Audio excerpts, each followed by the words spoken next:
Witches, shrouded with mystery, prevalent in art and fiction, transcending cultures across the globe. Witchcraft has long been a fascination for many. The persecution of witches reached its height in 1630, in Robin Briggs estimates that around 40,000 to 50,000 people were executed as witches in Europe between roughly 1400 and 1750. Under the guise of piety, witch hunting and cultural otherness to a large degree reflects the anxieties of early modern European society, thus drawing the interest of feminist and social historians. State building refers to the creation of new governmental institutions and the strengthening of existing ones through institutional consolidation, stabilization, and the sustainable development of states.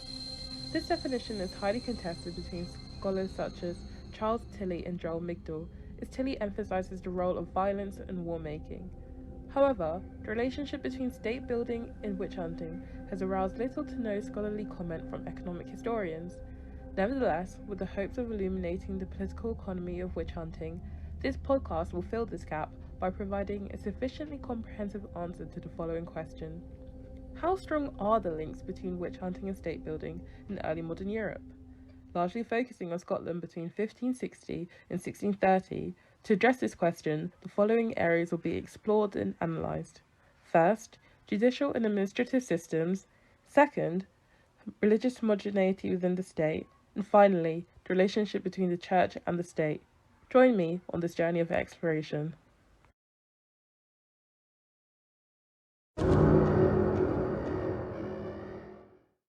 As aforementioned, state building involved territorial and institutional consolidation and the development of a centralised judiciary and administration. The case of Scotland clearly exemplifies the correlation between state building and witch hunting.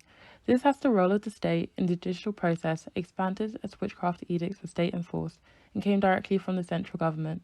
The Scottish Witchcraft Act of 1563 highlights this as it made the practice of witchcraft and consulting witches capital offences. The act was also brought to England in 1604 following James I's ascension to the English throne. Moreover, the Scottish state took deliberate steps to secure a monopoly of witch hunting, controlling the entire process of discovering and eliminating witches. Meanwhile, the activities of local witch hunters, vigilante action, and rough country justice were actively restrained and dismissed. As such, it was hoped that the rise of state-endorsed witch hunts could increase the centralisation of the judiciary and administration, as the state directly influenced the judicial process and inquisition techniques used. However, Levi argued that it was the failure of the state to control local authorities which intensifies witch hunts. Although not as strong as initially believed, witch hunts appear to have aided the process of state building in early modern Europe, notably Scotland. Therefore, as found by Julian Scudder, areas with the highest government centralisation, such as the eastern and central lowlands, experienced the most intense witch hunting. Meanwhile, the inverse was seen in the highlands. Now we move on to point 2, creating a homogeneous population. To establish the strength of the relationship between witch hunting and state building, it is also important to consider the extent that witch hunts contributed to the stabilization of the state. Robert Muchenberg highlights the process of acculturation as one of the main characteristics of the absolutist state and finds that acculturation was a major objective of officials involved in witch hunting. Witchcraft and political rebellion were linked most notably during the 1591 North Berwick trials, as the accused were condemned of both witchcraft and treason. Hence, with the suppression of witches via the hunts, a more religiously and politically homogeneous population could be birthed. Despite skepticism over the reality of witchcraft, even political theorist Thomas Hobbes gave the powerful state he envisaged the right to harshly punish witches, as he held that they posed a threat to the stability and order of society. King James VI of Scotland, establishing himself as the chief enemy of Satan, cemented the idea that witchcraft and rebellion were one and the same. This was clearly seen in King James's infamous Daemonology, published in 1597. Daemonology, a political yet theological statement, provided reasons for persecuting a witch in a Christian society under the rule of canonical law, instilling fear amongst the population. An important quote from Daemonology reads, "The speaking of sundry, meaning several, languages is a symptom of possession." As such, non-natives and speakers of foreign languages were often victimized by the state-led witch hunts to ease the process of acculturation.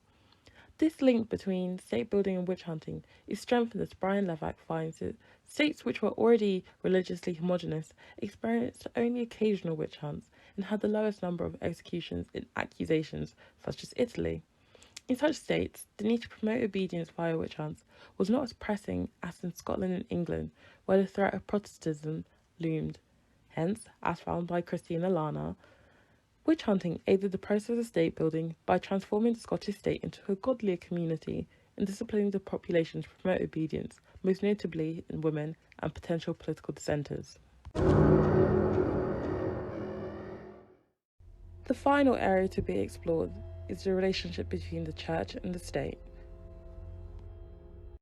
The relationship between the church and the state was positively correlated with the power of the state during the early modern period and allowed for the sustainable development of the state in keeping with the key features of state building.